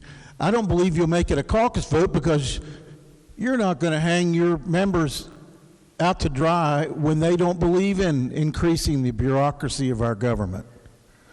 You're not going to hang them out to dry because they don't want to waste taxpayer money.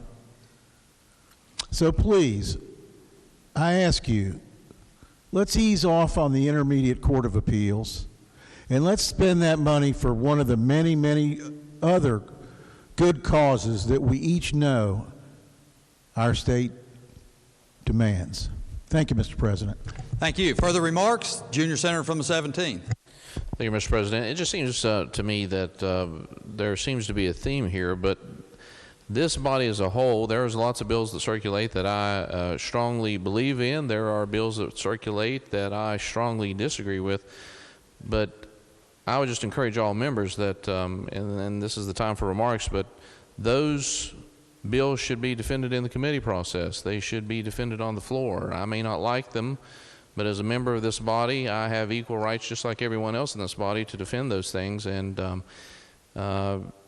coercing or trying to pressure things during remarks, I just don't feel is the appropriate time and place. You're going to have those times during the committee process. You're going to have those times if that bill, if there's enough members in the body that feels that those things should make it to the floor, that's the time to have these discussions versus every day bringing up the same old thing.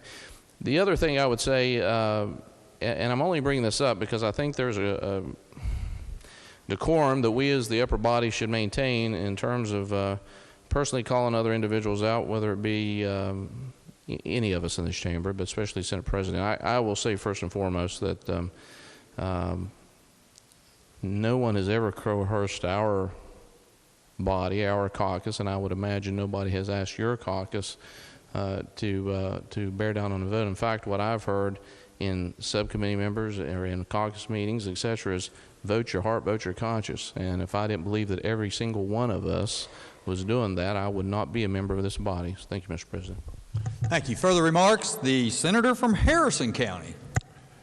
Thank you, Mr. President. I stand, I don't think I have a better friend here than my friend from Kanawha, but I have to disagree with you, Mr. President. I think that remarks from senators is one of the key elements of an open legislature that we take advantage of here. And, with all due respect to my friend, I think the gentleman from Cabell's comments were directed to the president, as they should be. And quite frankly, I think there's been much worse speeches on the other side with a lot of yelling and screaming and pounding of the desks. I found it entirely appropriate. I think that's what we are here for, is to bring to the public the issues that we're being asked to vote on, because let's face it, a lot of them we do in the dark. I thought he was very respectful, and I applaud his efforts. In fact, I would ask unanimous consent that both the remarks of the gentleman from Cabell and the gentleman from Kanawha be printed in the appendix of the journal. Without objection, so ordered. Are there further remarks? Further remarks? Miscellaneous business, the junior senator from the 17th. Thank you, Mr. President. Pending announcements, I move the Senate stand adjourned until tomorrow at 11 a.m. Are there announcements? Senator from Morgan County. Thank you, Mr. President. Your Committee on the Judiciary will meet today at 3:00 p.m., and it will meet tomorrow morning at 10 a.m., both meetings in the Senate Judiciary Committee Room 208 West Wing. The senator from Jefferson County. Thank you, Mr. President. Your Committee on Education will meet today at 2 p.m. in 451M. The senior senator from the 15th. Thank you, Mr. President. Your Senate Finance Committee will meet this afternoon in room 451M at 3 p.m. for budget presentations from the Department of Administration. Further announcements? The senior senator from the 6th. Thank you, Mr. President. Your Committee on Government Organization will meet today at 2 p.m. in 208 West. The senator from Marshall County. Thank you, Mr. President. Your Committee on Health will meet today at 1 o'clock in 451M. And if I may just take a second to explain for the agenda for planning purposes. We have 5 bills on the agenda, 3 of which we've spent quite a bit of committee time on already, and then 2 new ones. The intent is to get through all 5 of those bills today. We'll recess it or at 2 and come back this evening, 15 minutes after Finance or Judiciary to finish those, or to finish the agenda. There will be dinner provided if need be. Thanks. Thank you. Further announcements? Senator from Tucker County. Thank you, Mr. President. Your Committee on Energy will meet today at 1 o'clock in 208 West. An agenda has been posted. Further announcements? Further announcements? If not, question before the Senate is, shall the Senate stand adjourned until tomorrow at 11 a.m.? All those in favor will say aye. Those opposed, no. The ayes appear to have it. The ayes do have it. Declare the Senate adjourned until tomorrow at 11 a.m.